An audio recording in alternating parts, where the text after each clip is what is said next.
ആക്കേണ്ട പോണു. ഞാൻ ചായ കുടിച്ചാൻ വേണ്ടി ഇറങ്ങിയതാണ്. അല്ല, ആ കാണുന്ന ചായപ്പീടിയാണോ? ആ കാണുന്ന ചായപ്പീടിയാണ് ചായഷാപ്പാണ്. ഇപ്പത്തെ കുട്ടികളോട് ഒരു സാധനം പൈസ കൂടി ചോദിച്ചാൻ പറ്റൂല. എന്റെ കാക്ക പാട്ടൊന്നും കച്ചറൊക്കെ ഉണ്ടായിരുന്നു കേട്ടോ. അതൊക്കെ വലിയൊരു കഥേനെ. ഇതാണ്ട് നമ്മളവിടെ കയറിയിരിക്കുക, എന്നിട്ട് പറയാം. ആ നല്ലത്. ഞാനേ മേപ്പാടം കൂട്ടാൻ കരാറെടുത്തിരുന്നേ. ആ റസീദിന്റെ വേറെ 2,000 ആചാരം ഒക്കെ ഉണ്ട്. അതിൽ ഒരു കണ്ടം ഒരു പച്ചക്കറി ഉണ്ടാക്കാനുള്ള കണ്ടാണ്. അത് ഞാൻ പൂട്ടിക്കണോ, നമ്മൾ അറിയാതെ പൂട്ടിപ്പോയതാണ്. ആ കണ്ടത്തിന്റെ പൈസ കിട്ടിയിട്ടില്ല. അതിന്റെ പ്രശ്നമാണ് ഇപ്പൊ നടക്കുന്നത്. അത് പോകാൻ വന്ന് കണ്ട് ആ കണ്ട് ആരെ പൂട്ടി, ആരോട് വെച്ചിട്ട് പൂട്ടിന്നൊക്കെ പറഞ്ഞു കണ്ടാണ് ഇപ്പൊ പ്രശ്നമല്ലേ. ഞാനാണെങ്കിൽ ആ കൊക്കിരിക്കണ കണ്ടെന്ന് പറഞ്ഞപ്പോ ഞാൻ ആ കണ്ടൊക്കെ പൂട്ടിയും ചെയ്ത് കൊക്കുകളെല്ലാം കണ്ടതിലും കൊക്കുകളെ ഇരിക്കാണ്. അതാണ് ഇപ്പൊ ഉള്ള ട്രിപ്പ്. അതൊക്കെ പോട്ടെ.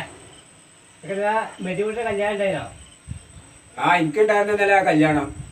ഞാൻ നേരെ പോയിന്ന്. എന്താ ഇപ്പത്തെ കുട്ടികളൊക്കെ തീറ്റെന്ന് അറിയിച്ച്. ഞാൻ ചോറ് കഴിച്ചാൽ ഇരിക്കുമ്പോഴേ എന്റെ എടുത്തൊരു കുട്ടി ഇരിക്കുന്നുണ്ട്. ആ കുട്ടീടെ മുന്നിലേ നെടുമ്പര പൊഞ്ഞാടിയ മാതിരിയാണ് കോയിലെ എല്ലിങ്ങനെ കൂട്ടി കെടുക്കണുണ്ട്. അതൊക്കെ തിന്ന് കൂട്ടിയതാണല്ലോ. എത്ര കുട്ടികളെയൊക്കെ തീറ്റ അറിയിച്ചേ. അപ്പോഴാണ് ഞാൻ ഓർത്തതേ, എന്റെ മൂത്ത കാരണോലേ കല്യാണം രാത്രിയായിരുന്നേ. അന്ന് പെട്രോൾ മാക്സ് തലയിൽ വെച്ചുകൊണ്ടാണ് പോയത്. ഒരാള് പെട്രോൾ മാക്സ് കുടിച്ചുകൊണ്ട് പോകും, ബാക്കിൽ കുറെ ആളുണ്ടാവും. അങ്ങനെയാണ് കല്യാണത്തിന് പോയിരുന്നത്. അന്നൊക്കെ ഇറച്ചിയൊക്കെ എന്നാല് ഒരു 1.5 ഇഞ്ച് കനത്തിലെ ഒരു ഇറച്ചിയാണ്. അതൊരു കപ്പലിട്ടിട്ട് ഒരു കഷ്ണം ഇറച്ചി ഉണ്ടാവും. രസം ചോറിട്ട് അങ്ങനെ ഒരു പഠിച്ചില് ഒരു പാത്രത്തിലാണ് കൊണ്ടുവച്ചിട്ടു. ഇതാണുള്ള തീറ്റ അന്ന്. അന്നൊന്നേ ഒരു എല്ലിന്റെ കഷ്ണം കുറച്ച് കാണൂല. കാരണം ഇത്ര 1.5 ഇഞ്ച് കനത്തിലാണ് ഒരു ഇറച്ചി കഷ്ണം ഉള്ളത്. അത് എല്ലാവർക്കും തിന്നും. കാരണം വേറെ കിട്ടാല്ലേ. ആ ചോറും ആ എല്ല് തീറ്റ തന്നെയാണ്, വേറെ ഒന്നും തിന്നാൻ കിട്ടൂല. അങ്ങനെയായിരുന്നു. ഇപ്പൊ ഒരു കുട്ടിക്ക് ഒരു പൊറാട്ടക്ക് 1.5 കോഴിയാണ്. അപ്പൊ അങ്ങനത്തെ തീറ്റയാണ് ഇപ്പത്തെ കുട്ടികളെന്നുണ്ട്. പണ്ട് ഒരു കോഴി ഉണ്ടെങ്കിൽ ഒരു കല്യാണം മുഴുവൻ കഴിച്ചു.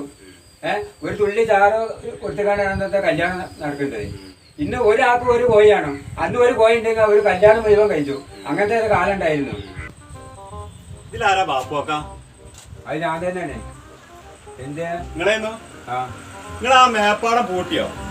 മേപ്പാടം ഞാൻ തന്നെ പൂട്ടിക്കണ്ടേ. നിങ്ങൾ എന്തിനാ പരാത്ത കണ്ടങ്ങളൊക്കെ പൂട്ടിയിട്ടുണ്ട്?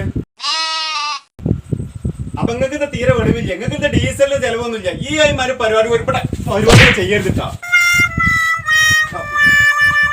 ഇതിപ്പോ എന്താ പ്രശ്നം? ഇത് പ്രശ്നം എന്ന് വെച്ചാലേ ഞാൻ കൂട്ടാൻ കരാറെടുത്തിരുന്നേ. അതൊക്കെ കൂടി ഇപ്പൊ തറാറായി കിടക്കാണ്. എവിടെ നോക്കിയാലും നമ്മക്ക് എന്നും ഇതേമാതിരി തന്നെ. ഇപ്പൊ തല്ലും കരാറാണ് അതിന്റെ കിട്ടുന്നത്.